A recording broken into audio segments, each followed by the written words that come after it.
अस्सलामुअलैकुम and hello everyone, स्वागत है आपका दिल से कुकिंग चैनल पर। तो चलिए आज हम बनाने जा रहे हैं मलाई पनीर टिक्का ग्रेवी रेसिपी। तो चलिए स्टार्ट करते हैं रेस्टोरेंट स्टाइल।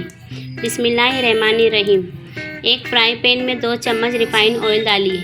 आप चाहे तो मस्टर्ड ऑयल भी ले सकते हैं। और फिर इसी के अंदर 2 चम्मच चने का आटा डालिए। इसे बेसन आटा भी कहा जाता है। और फिर इसे अच्छे से भूंज ले धीमी आंच पे। गैस की आंच एकदम धीमे रखिए, ज़्यादा तेज़ ना रखिए, नहीं तो ये जल जाएगा। और फिर इसे अच्छे से सौंधी सौंधी खुशबू आने तक के भूंजिए। और फिर मेरे चैनल पे नए हैं तो मेरे चैनल को सब्सक्राइब ज़रूर करिए। देखिए इस तरीके से झाग बनेंगी जब तक कि इसे अच्छे से भूंजिए। और फिर इसी के अंदर 1 चम्मच लाल मिर्ची पाउडर डालिए। इसे भी अच्छे से धीमी आंच पे भूंजिए।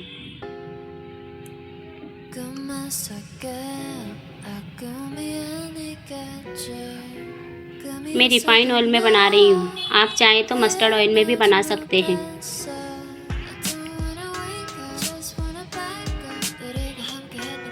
देखिए एक छन्नी की मदद से 1 कटोरी दही का पानी सेपरेट कर दिए। इस तरीके से 1 कटोरी दही ली हूँ मैंने। इसे एक बॉल में डाल दें। 1 चम्मच काली मिर्ची पाउडर, 1 चम्मच जीरा पाउडर, 1 चम्मच धनिया पाउडर और आधा चम्मच अमचूर पाउडर। और फिर इसी के अंदर 1 चम्मच अदरक और लहसुन का पेस्ट डालिए। और फिर जो हमने फ्राई पैन में चने का आटा जो भूंज के रखे थे ना, वो भी इसी के अंदर डाल दें। आप चाहें तो इस टाइम पे भी लाल मिर्ची पाउडर डाल सकते हैं। मैंने इसे भूंज कर डाली हूँ।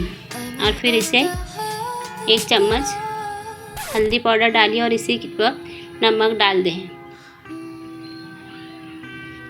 आप चाहें तो इसी के अंदर नींबू भी डाल सकते हैं। मैंने नींबू स्किप की हूँ। और फिर इसे अच्छे से मिक्स कर लें। जिस तरीके से हम चिकन टिक्का बनाते हैं ना, उसी तरीके से पनीर टिक्का बनाना है। और फिर 300 ग्राम मलाई पनीर ली हूँ मैंने। इसे बारीक बारीक क्यूब्स कर लें, ज़्यादा बड़े पीस ना बनाएं। 1 प्याज क्यूब्स की शेप दे दें। 1 टमाटर, उसे भी क्यूब्स की शेप दे दें। और फिर 1 शिमला मिर्ची, उसे भी क्यूब्स का शेप दे दें। शिमला मिर्ची और टमाटर के बीज निकाल दें। और फिर इसी के अंदर पनीर के अंदर डाल दें इसे भी। और मेरे चैनल को लाइक करें, शेयर करें और सब्सक्राइब ज़रूर करिए। और फिर इसे अच्छे से मैरिनेशन करके रख दें। इस टाइम पर आप नमक चेक कर लें, नमक कम है या ज़्यादा। मैंने सिर्फ इसे आधा घंटा रखी हूँ। आपके पास में अगर टाइम ज़्यादा है तो आप ज़्यादा भी रख सकते हैं। देखिए इस तरीके से मैदे की बेसन की कोटिंग इसके ऊपर आ जाना चाहिए।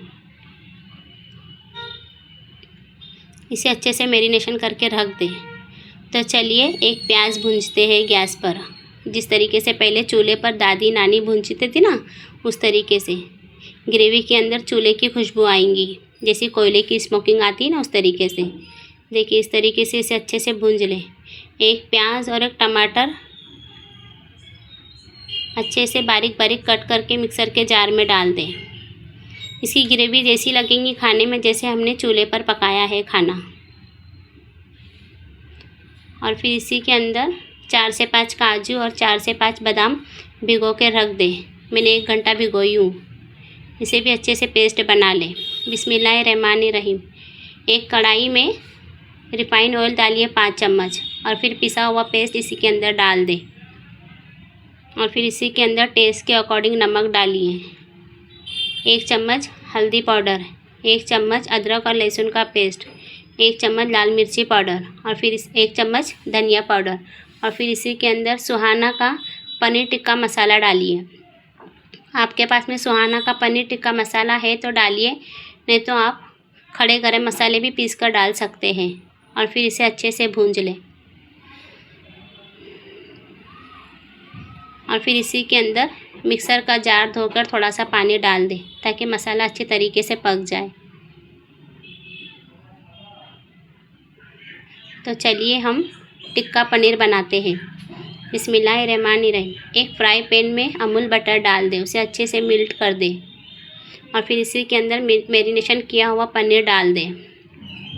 और फिर इसे 5 मिनट के लिए टच ना करें ताकि जो बेसन की कोटिंग है अच्छे से इसके ऊपर चिपक जाए। और फिर 5 मिनट के बाद में इसे पलटी कर दें।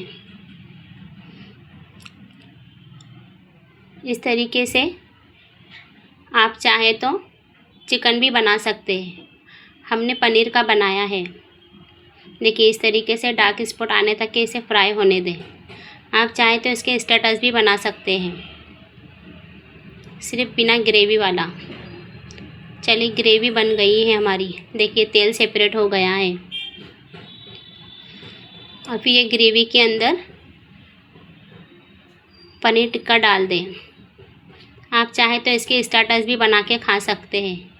हमने ग्रेवी वाली बनाई है तो हम ग्रेवी में डालेंगे। इसकी ग्रेवी ऐसी लग रही थी खाने में जैसे रेस्टोरेंट से मंगाया है। देखिए इस तरीके से स्टार्टर्स बना के खाइए। और फिर इसमें थोड़ा सा पानी डालिए, 1 कप जितना। ज़्यादा पानी वाला ग्रेवी ना बनाए। जिस तरीके से हम रेस्टोरेंट से मंगाते हैं ना ग्रेवी, उस तरीके से लग रही थी खाने में। और इसके अंदर खुशबू तो। और 5 मिनट के लिए कढ़ाई का लीड लगा दें। चलिए देखते हैं।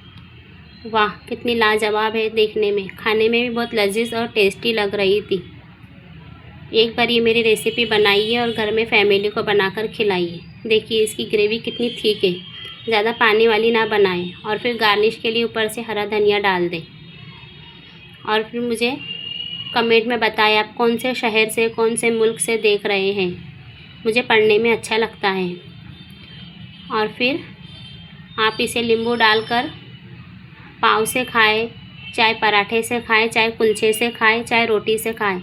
बहुत टेस्टी, बहुत लाजवाब लग रही थी खाने में। और मुझे दुआओं में याद रखिए। अल्लाह हाफिज़।